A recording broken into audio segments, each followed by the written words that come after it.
Good evening everyone. చాలా మంది చాలా వీడియోస్ పెడుతున్నారు, ట్యాంపరింగ్ చేసినారని, లేకుంటే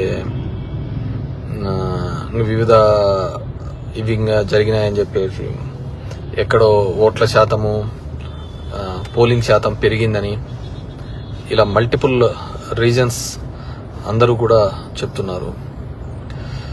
సో డెఫినెట్గా, ఎందుకంటే దీని మీద ప్రత్యేకంగా వచ్చే డౌట్స్ ఎందుకు వస్తాయంటే, ప్రశాంత్ కిషోర్ అనే వ్యక్తి చెప్పడం జరిగింది 15 సీట్ల కంటే ఎక్కువ రావు, జగన్ రెడ్డి ఎంబ్రాస్ అవుతాడని చెప్పేసి. ప్యారలల్గా అశ్విని దత్ అదే విషయాన్ని 160 అని చెప్పడం జరిగింది. కేకే సర్వే అనే సర్వే రిపోర్టు 161 అని చెప్పడం జరిగింది. అచ్చెన్నాయుడు 160 అని చెప్పడం జరిగింది. ఆల్ దీస్ సినారియోస్ బాగా మీరు అబ్జర్వ్ చేస్తే, ఎంతో మంది సెఫాలజిస్టులు, నాట్ ఓన్లీ ఆరామ్ అస్తాన్, చాలా మంది చేసిన సెఫాలజిస్టులు ప్రజలు ఎక్కడే గాని బయటపడలేరు. మరి వీళ్ళకి ఏ సర్వే రిపోర్ట్స్లలో ఆ విధంగా బయటపడిందో ఎవరికి తెలియదు అనమాట. సో మరి ఎక్కడ వాళ్లకు ఆ విధంగా బయటపడి 160 వస్తుందని నెంబర్ చెప్పడము, పవన్ కళ్యాణ్ 21కి 21 హిట్ చేయడం, the majorities, if you look in to the majorities చూస్తే అసలు వాళ్ళు కూడా ఎక్స్పెక్ట్ చేసింటారో లేదో ఆ విధంగా మెజారిటీస్ రావడం జరిగింది. If you look in to the చాలా చోట్ల వాళ్ళు కూడా ఎక్స్పెక్ట్ చేయలే ఆ విధంగా వస్తుందని. అండ్ ఒకవేళ ప్రజల్లో అంత వ్యతిరేకత ఉన్నా, ఆ విధమైన భావజాలంతో ఉంటా గానీ, అది మిగతా సెఫాలజిస్టులు చేసినప్పుడు కానీ దీనిలోనూ బయటపడేవాళ్ళు. సో ఎలక్షన్ల తర్వాత కూడా ఏ పార్టీకి వాళ్ళు మాకు పడిందని ఊహలతోనే ఉన్నారు కానీ వ్యతిరేకమైన ఓట్ అని చెప్పేసి. ఈ విధమైన, ఎందుకంటే there are 70 to 80 constituencies which is stronghold for YCP. అలాంటి దానిలలో కూడా మెజార్టీస్ తగ్గే కార్యక్రమం కూడా చేయడం జరిగింది. సో కొంతమంది సుప్రీంకోర్టు డెసిషన్ ప్రకారము ఈవీఎంస్ చెక్ చేయొచ్చు కదా అనే దాని మీద కూడా, సరే ఈవీఎం టెస్ట్ చేస్తాము, ఒక ఈవీఎంని చెక్ చేయడానికి 5% ఆఫ్ ఈవీఎంస్ చెక్ చేయొచ్చు అని ఉంది. ఒక ఈవీఎం టెస్ట్ చేయాలంటే 47,000 కట్టి కలెక్టర్కి ఇవ్వాలి, కలెక్టర్ చేయాలి. కానీ ఆ ఈవీఎంలు చెక్ చేసేవారికి వచ్చేవాడు ఎవరు? కంపెనీ రిప్రజెంటేటివే కదా. మరి కంపెనీ రిప్రజెంటేటివ్ వచ్చి అది సరిగ్గా లేదని ఎలా చెప్పగలుగుతాడు? బాగుందనే చెప్తాడు. అండ్ టెక్నికల్గా మనం క్వాలిఫై కాదు, అది టెక్నికల్గా మనం క్వాలిఫై కాదు, అది అతను చెప్పినది కరెక్టా తప్పా అని ఇది చేసేది. ఇప్పుడు ఒక బండి ఉంది, మెకానిక్ ని చూపిస్తాము, అతను వచ్చి ఇది చెప్తాడు. సో అది కరెక్టో తప్పో ఇంకో మెకానిక్ చూపిస్తే వాడు చెప్తాడు. వెరాజ్ ఈవీఎంస్ కి సంబంధించి టెక్నికల్ గా వాళ్ళ మనిషి వచ్చి చెప్తాడు కాబట్టి లేదు అంత బాగుంది అంటాడు. మనం ఏం చేసేకైతుంది? సో సెలెక్టెడ్ ప్లేసెస్ గా ట్యాంపరింగ్ కానీ లేకుంటే మ్యానిపులేషన్స్ జరిగిందనేది ప్రతి ఒక్కరూ కూడా బిలీవ్ చేస్తున్నారు. ఈరోజు ఆంధ్రప్రదేశ్ రాష్ట్రంలో చెప్తున్నారు. ఇప్పుడు జగన్మోహన్ రెడ్డి ఉన్నారు, ఆయన చెప్తున్నాడు నేను ఇంత మంచి చేశాను. ఇది ఒకవేళ కన్నా ఆ మంచే ఆ విధంగా చెడు అయింది, లేకుంటే ఇంకో విధంగా వెళ్ళారు అంటే చంద్రబాబు చెప్పిన స్కీమ్స్ ఇంకోటి వల్ల వెళ్ళారు అంటే ఇట్స్ బిగ్ అగైన్ పెద్దది. ఇప్పుడు అసలు ముక్కు మోహం తెలియని వాళ్ళు, కొత్త వాళ్ళు కూడా వచ్చి ఆడ ఇది చేయడం అంటే ఇంకేముంటది? దేర్ ఇస్ నో రీజన్ కదా. క్యాండిడేట్ సెలెక్షన్ అనేది ఉండడం, క్యాండిడేట్ల కోసం మంచి క్యాండిడేట్లు చెడు క్యాండిడేట్లు అని చూడడం కూడా అనవసరం కదా. ఎవడైనా గెలిచిపోతారు అనుకుంటే దానికి ఏముంటుంది చెప్పండి. ఇప్పుడు చాలా మంది అంటారు ధర్మవరంలో ఇదే, డెఫినెట్ గా చాలా మంది నాకు సపోర్ట్ గా కూడా నాకు కూడా చాలా అనుమానాలు, డౌట్స్ కూడా ఉన్నాయి. ఎందుకు చెప్తున్నానంటే, నిరంతరము నేను పబ్లిక్ లో నేను ఉంటాను, మా వైఫ్ తిరుగుతూ ఉంటది, నేను ఎక్కడైనా ఎవరికే కష్టం వచ్చినా ఆమె సహాయం చేస్తూ ఉంటది, వెళ్తూ ఉంటది. ఒక్కో ఇంట్లో 10-15 నిమిషాలు కూర్చొని మాట్లాడుతూ ఉంటది. మా బ్రదర్ వెళ్తూ ఉంటాడు. ఆల్మోస్ట్ 5 years గా మీ ముగ్గురము ఎక్కడో ఒక చోట తిరుగుతూనే ఉంటాం, ఏదో ఇంటికి వెళ్తూ ఉంటాం, ఉంటాము, ఇది చేస్తుంటాం. అలా ఇది చేసినాక కూడా ఇది కాలేదు అంటే, సో దెర్ ఈజ్ సంథింగ్, ఎక్కడో ఒక మనకు తెలియని ఒక మిస్ అవుతున్నారు. ఒకవేళ అది మ్యానిపులేషనే కాదు అనుకుంటే నా గెస్ అయితే ఖచ్చితంగా 20-30 వేల ఓట్లు ఖచ్చితంగా జరిగిన కార్యక్రమమే జరిగినాయి ప్రతి చోట కూడా.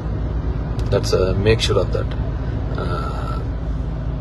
అండ్ అదేవిధంగా కొంతమంది 90,000 ఇది ఆ మధ్యలో జరిగినది. ఇవన్నీ కూడా వీటన్నిటినీ కూడా కన్సిడర్ తీసుకుంటే మాత్రం ఖచ్చితంగా ఏదో జరిగిందని. ఇంకా లేదు జగన్మోహన్ రెడ్డిని లేకుంటే అభ్యర్థుల్ని కూడా ప్రజలే తిరస్కరించినారు అనుకుంటే దానికి ఇంకెవరు చేసేయట్లేదు. ఎందుకంటే చంద్రబాబు మంచి మద్యం ఇస్తానన్నాడు, ఆ మద్యం మీకు క్వాలిటీ మద్యం ఇస్తానన్నాడు, మంచి ధరకి ఇస్తానన్నాడు. జగన్మోహన్ రెడ్డి మంచి విద్య అందిస్తానన్నాడు, మంచి వైద్యం అందిస్తానన్నాడు.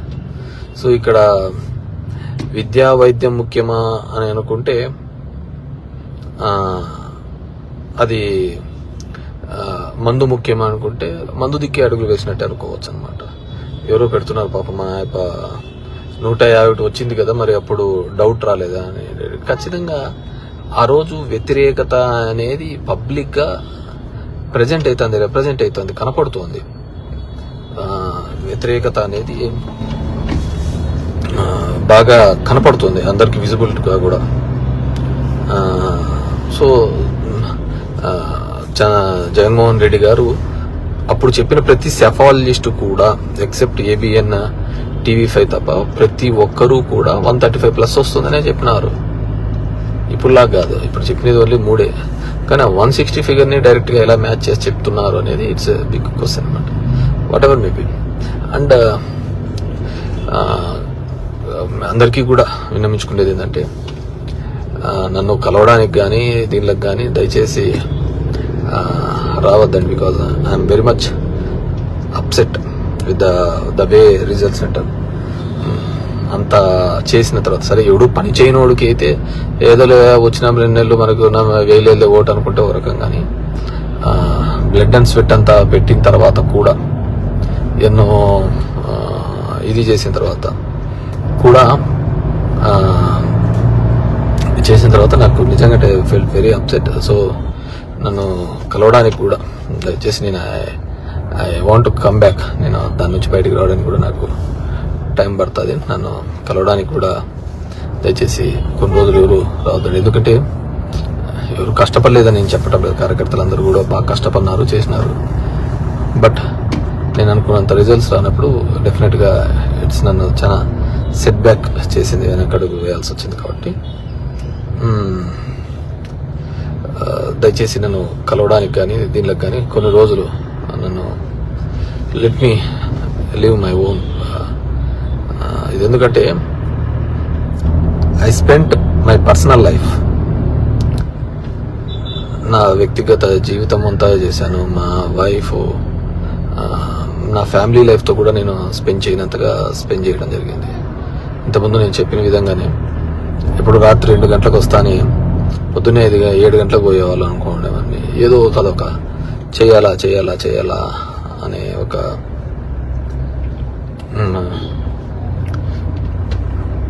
అనే ఒక భావన ఉండేది అనమాట. సో అలా చేశాను కాబట్టి రియల్లీ అప్సెట్. అంటే నేను కాదు, మా కుటుంబం అంతా చేసింది. పాపం I feel very sad about my wife. ఆమె ఎప్పుడైతే తిరిగి పెడతా ఉండేది. మా తమ్ముడు అలాగే డోర్ టు డోర్ వెళ్ళేవాడు. అసలు ఎక్కడైనా ఎవరికైనా ఇబ్బంది ఉందంటే ఎంతో ఫీల్ అయిపోయి డబ్బులు ఇచ్చేది. అసలు ఇల్లు లేదనే వాళ్ళు కానీ, ఒక కష్టం వచ్చిందన్న, ఒక సాయం వచ్చిందన్న అన్నా కానీ వెనకడికి వేయకుండా సాయం చేసుకుంటూ పోయేవాళ్ళం. సో ఆ విధంగా జరుగుతున్నప్పుడు ఇదన్నమాట. సో డెఫినెట్గా అందరికీ తెలిసిన విధంగానే సమ్ మ్యానిపులేషన్ అనేది మొదటి నుంచి ఉండేదే. అది జరిగిందని బలంగా నమ్ముతున్నాం, కానీ సైంటిఫిక్గా ప్రూవ్ చేయడానికి ఏదీ లేదనమాట. ఎందుకు చెప్తున్నానంటే, నువ్వు ఇప్పుడు డబ్బులు కట్టి ఈవీఎంస్ చెక్ చేసుకున్నా దానికి వచ్చేది వాళ్ళ ఏజెన్సీనే వస్తాడు. వాడు ఏం లేదనే చెప్తాడు, మనం కూడా ఏం చెప్పలేం కదా. సో అదొక అంశాన్ని. రెండోది, ఊర్లలో కూడా చిన్న గొడవలు. మా వాళ్ళందరూ అంటారు, అన్న మనం ఏమి అప్పుడు వచ్చినప్పుడు చేయలేదున్నా, ఈ న్యాయాలు చూస్తే ఇప్పుడు చూడున్నా ఇట్లా చేస్తున్నారు, ఇది అంటుంటారు. సరే, మన ఆలోచన విధానము వాళ్ళకు ఉండాల, వాళ్ళ ఆలోచన విధానము ఆ విధంగా లేకపోవడం వాళ్ళు దురదృష్టం. నేను ఎక్కడో ఈరోజు నేను విన్నా, ఎవడో ఒక +2 పిల్లోడు ఎప్పుడో క్రికెట్ ఆడుతున్నప్పుడు ఏదో 6లు కొట్టాడంటే, వాడు వాళ్ళ ఇంటి మీదకి పోయి ఈరోజు రారా ఇప్పుడు వచ్చి 6లు కొడుతురంటారా అన్నారంట. వాడు వైసీపీ లీడర్ పిల్లోడు ఎప్పుడు క్రికెట్ ఆడుతున్నప్పుడు కొట్టాడంట. వాళ్ళ ఇంటి దగ్గరికి పోయి మళ్ళీ ఇప్పుడు రారా ఇప్పుడు వచ్చి 6 కొడతాను భయోందోళన చేసే పద్ధతి. అంటే సచ్ చీప్ ట్రిక్స్. అంటే ప్రతిదీ ఎక్కడికి పోతా ఉంటుంది, మీరు చేసేది అన్నీ కూడా ఇది పోతుంటారు కదా.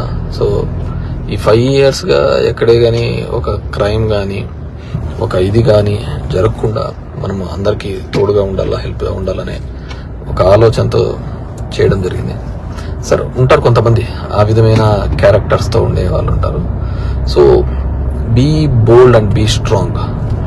మన సమస్యను మనమే పరిష్కరించుకోవాలి. మన కోసము దేవుడు వస్తాడో లేకుంటే ఇంకోటి వస్తాడో అనేది ఎక్కడ ఉండదు అనమాట. సో మన సమస్యను మనమే పరిష్కరించుకోవాలనుకున్నప్పుడు మీరందరూ కూడా ఎవరికి వాళ్ళు కూడా గట్టిగా ఉండి అందరూ కూడా కలిసికట్టుగా పనిచేసే విధంగా అందరూ కూడా ప్రయత్నం చేయాలని చెప్పేసి కోరుకుంటాను. Please do subscribe to Please do subscribe to Please do subscribe to Please do subscribe to Please do subscribe to Please do subscribe to KTV Telugu. KTV Telugu. KTV Telugu. KTV Telugu. KTV Telugu. KTV Telugu. Please do subscribe to KTV Telugu.